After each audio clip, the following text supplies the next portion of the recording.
un docteur, des sages-femmes qui volent, qui prescrivent des médicaments, ils prennent après pour les revendre.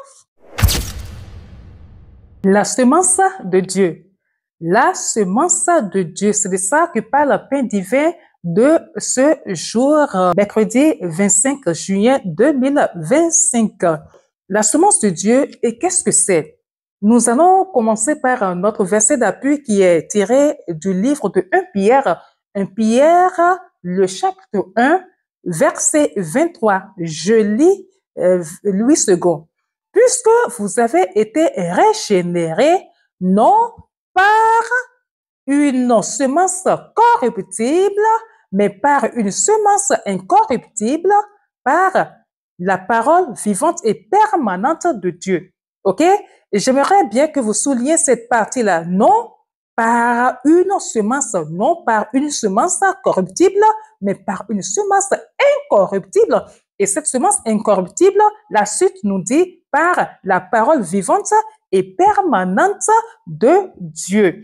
Être régénéré, un chrétien régénéré, c'est qui? On a été voir la définition du fait d'être régénéré. Et régénérer, c'est quoi? C'est constituer, reconstituer. Exemple d'un tissu, peut-être le tissu vivant tend déjà à sa fin où il est devenu éparse. Il s'est éparpillé un peu partout. Là, on essaye de le reconstituer. OK?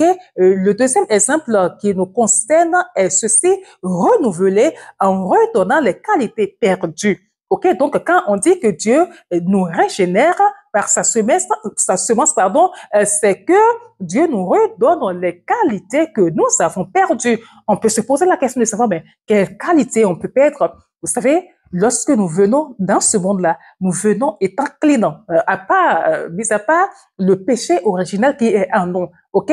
Et vous allez constater qu'à un moment donné, après, pour ceux qui sont quand même un peu spirituels, on voit qu'après, un moment donné, oui, il y a quand même plusieurs même ne s'en rendent même pas compte. Parce que on est dans ce monde-là, ce monde de péché qui nous dirige, c'est pas qui est comme un vent qui souffle notre personne et nous suivons la direction, toute direction de vent, nous suivons tout en laissant le côté de Dieu. Ce qui nous corrompt, en fait, ce qui nous change, ce qui détruit notre essence. Et c'est pour ça qu'on dit que nous sommes fondamentalement des hommes qui pêchent, OK? Des hommes de péché. Mais une fois qu'on a reçu le Seigneur, une fois qu'on a reçu Christ, une fois qu'on a laissé son cœur à Dieu, le Saint-Esprit vient habiter en nous, qu'est-ce qu'il fait? Il vient nous régénérer au travers de sa semence-là. C'est comme un grain. C'est comme un petit grain de sélevé, OK, que Dieu met en nous au travers de sa parole. C'est sa parole qui est cette semence-là. Et cette semence, on nous dit, bien nous dit, qu'elle est incorruptible, elle ne se gâte pas, OK, elle est en nous, petit comme ça. OK, et c'est à nous maintenant de commencer à l'arroser pour qu'elle grandisse en nous. Une personne qui est régénérée déteste le péché. OK? On dit, mais quelle que soit la façon dont le chat aura faim là, il ne mangera jamais ses propres excréments. C'est comme ça pour une personne qui est régénérée. Donc, pour reconnaître une personne régénérée, c'est quoi? C'est quelqu'un qui déteste le péché. C'est quelqu'un qui évite tout ce qui est situation de péché. C'est quelqu'un qui vit par l'esprit. C'est quelqu'un qui ne va pas retourner à ses vomis. Non, c'est pas un chien qui retourne à ses vomis. Non, non, non, non, non. Et comme quelqu'un le dit, mais quand vous dites une personne régénérée, c'est quoi? C'est terre à terre, une personne qui est née de nouveau. Aujourd'hui, quand tu demandes à quelqu'un, est-ce que tu es une chrétienne née de nouveau? On va te dire, mais oui, moi, je suis née de nouveau. J'ai été baptisée, j'ai ma carte de baptême, j'ai ma confirmation. C'est ce qu'on entend, hein. Mon père est chrétien, ma mère, elle l'est aussi.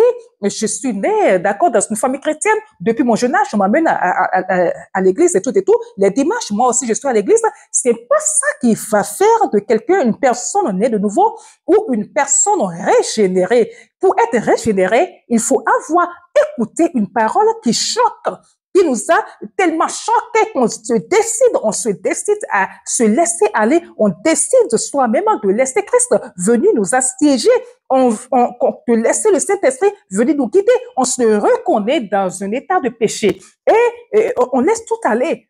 Une personne qui est régénérée, terre à terre, une personne qui est née de nouveau, OK, n'a pas besoin de vous dire, mais je suis né de nouveau. Observez là, simplement. Observez là dans ses faits et gestes. Une personne régénérée a un passé et un présent. Le passage de Colossiens 1,13 nous dit que Dieu nous fait passer du royaume des ténèbres, d'accord? Lorsqu'on n'est pas régénéré, on vit dans les ténèbres, du royaume de la lumière. Il vient mettre son ADN en nous, et quand il met son ADN en nous, le Saint-Esprit est un être de pureté, est un être c'est un être qui vit dans la sainteté, qui aime la sainteté, ok? Donc, une fois que son ADN est en quelqu'un, la personne ne peut pas vivre dans le péché. La personne ne peut pas, c'est pas possible. Des gens qui disent, mais moi je vais à l'église, je suis chrétien, mais il est là, il est dans le mensonge, il vole, il a des amis avec qui il complote de voler, il planifie le vol, un comptable voleur, un docteur, des sages-femmes qui volent, qui prescrivent des médicaments. Ils savent très bien que le malade n'a pas besoin de ça. Ils prennent après pour aller revendre. Et le dimanche, ils sont là, ils disent qu'ils sont chrétiens. Chrétiens en quoi? Non, un chrétien déteste le péché. Il y a des gens, quand ils disent, moi, je vis sainement, je ne vis pas dans la fornication, le jeûne KS. Donc, chaque fois, quand il va sur un plateau et qu'il en parle, on l'embête, on se moque de lui. Toi, tu as me dit que les animateurs, hein, que toi, tu fais des bois, ça, coucher avec une femme, ben écoutez, c'est des gens qui parlent comme ça, il faut les comprendre parce qu'ils ne sont pas régénérés. Quand vous êtes régénéré et que cette semence est en vous et que vous la nourrissez, vous la faites grandir, l'Esprit de Dieu vous domine en fait, prend le dessus sur la chair. Et ce n'est pas par votre propre force que vous faites des exploits, que vous arrivez à observer ces choses-là, à respecter la parole de Dieu. Non, mais cette semence qui est en vous, franchement, vous donne la force, c'est elle qui vous donne la force de pouvoir vous hisser au-delà de toutes ces choses-là, de pouvoir dire non au péché, de refuser le péché. Tout le monde le fait, toi tu ne le fais pas, tu détestes. En fait, on déteste. Je suis un exemple. J'avais une vie avant, aujourd'hui j'ai une autre vie. Je vivais, j'avais un péché vraiment principal, là j'étais dedans.